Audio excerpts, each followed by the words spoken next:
नमस्कार आप सभी को। हरियाणा में टीचर्स की भारी कमी रही है। हर एक कक्षा के टीचर की, चाहे जेबीटी के शिक्षक हों, टीजीटी के हों, पीजीटी के हों, यहां तक कि कॉलेज में भी असिस्टेंट प्रोफेसर की कमी झेल रहा है हरियाणा। कारण इसका एक ही है, सरकार की मंशा और इच्छा शक्ति नहीं है कि शिक्षकों की भर्ती हो, रेगुलर भर्ती हो। आज मैं सभी शिक्षकों की बजाय बात करना चाहती हूँ टीजीटी, क्योंकि 7471 पोस्ट के लिए इनकी भर्ती प्रक्रिया शुरू की गई, जो कि पूरी नहीं की गई। तब से लेके आज तक ये अभ्यर्थी बार बार सरकार को विभिन्न माध्यमों से बता रहे हैं, चेता रहे हैं, कभी धरने दे रहे हैं, कभी प्रदर्शन कर रहे हैं, कभी मार्च निकालते हैं, ज्ञापन देते हैं, सब कुछ कर चुके हैं, लेकिन सरकार गूंगी बहरी होने का नाटक कर रही है। नाटक इसलिए क्योंकि ये शिक्षक विरोधी है ही। एक बार मैंने एक हैशटैग निकाला था, हरियाणा सरकार शिक्षक विरोधी सरकार। वो इसलिए निकाला था क्योंकि इनकी मंशा ही नहीं है। जब से ये आए हैं स्कूलों के पीछे पड़े हैं, शिक्षकों के पीछे पड़े हैं, न भर्ती पूरी करवाते हैं, केवल बातें करते रहते हैं। ये नाम के नेता हैं, काम के नेता हैं नहीं। बहरहाल, जब से सोशियो इकोनॉमिक के 5 अंकों के विरुद्ध हाईकोर्ट में फैसला आया है, तब से इन्हें एक और बहाना मिल गया ये शिक्षक भर्ती पूरी न करने का। अब हरियाणा सरकार जा रही है कोर्ट में, सुप्रीम कोर्ट में, इस फैसले के खिलाफ, और वहां पर पता नहीं कितने दिन, कितने महीने, कितने साल लगेंगे। यहां पर तो इन्होंने अपने कानून, अच्छे कानूनविदों को लगाया नहीं, जो हम कल अखबार में खबर पढ़ रहे थे कि बड़े से बड़े कानूनविद से चर्चा करके सुप्रीम कोर्ट में पैरवी करेंगे, जो इनकी पैरवी हाईकोर्ट में कभी इनका कोई वकील आकर ढंग से पैरवी करके गया नहीं, इसलिए इनकी सारी की सारी भर्तियां रद्द हो गई।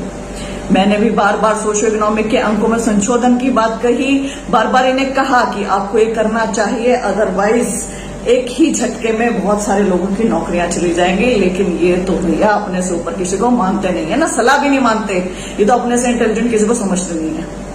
खैर, ये अभ्यर्थी अब 3-4 दिन से पंचकुला सेक्टर 5 धरना ग्राउंड पर बैठ गए हैं दोबारा। पहले एचएसएससी के बाहर बैठे रहे, ठंड में महिलाएं अपने छोटे छोटे बच्चों के साथ बैठी रही और इनको समाधान बताते रहे कि आप कैसे ही निकाल सकते हैं रिजल्ट, लेकिन इन्होंने सुनी नहीं। इलेक्शंस आ गए, अब इलेक्शंस के बाद दोबारा ये प्रक्रिया शुरू करें। क्यों कर रहे हैं? ये वेट भी कर सकते हैं सुप्रीम कोर्ट के डिसीजन की, लेकिन ये इसलिए कर रहे हैं क्योंकि ये जानते हैं भाजपा का इतिहास कि भाजपा सरकार इस भर्ती को खराब कर सकती है, खत्म कर सकती है, कुछ भी कर सकती है, क्योंकि इनके मंशा नहीं है भर्ती करने की। तो ये अभ्यर्थी सुझाव दे रहे हैं, जो कि प्रैक्टिकल सुझाव है, जो आपने ग्रुप डी में भी किया है, कि आप प्रोविजनल रिजल्ट निकाल दें, बिना 5 अंकों के ये भर्ती पूरी कर दें और नियुक्तियां दे दें, ताकि कम से कम ये भर्ती बच जाए। जो भर्ती रद्द होने का ये डर है इनके मन में, ये दूर हो जाए, ये शंका दूर हो जाए। कोई बड़ी बात नहीं है, ठीक कह रहे हैं। हालांकि यदि सुप्रीम कोर्ट का कुछ और डिसीजन आता है तो चेंज हो सकता है, लेकिन यदि ये अभ्यर्थी खुद इस चीज के लिए तैयार है तो हरियाणा सरकार को दिक्कत क्या है? बच्चों को टीचर मिल जाएंगे, टीचर्स को जॉब मिल जाएगी। What is the problem in it? समस्या क्या है? यहां लड़ाई नहीं हुई है, कुछ झगड़ा नहीं हुआ है, कुछ दोफाड़ नहीं हो रही। आप बीच में बंदर बन के 2 बिल्लियों की लड़ाई का मजा नहीं ले सकते हैं, इसलिए आप चुप बैठे हैं। आपकी जो ये केवल बातें करने की और काम ना करने की ये जो आदत है ना, ये जो केवल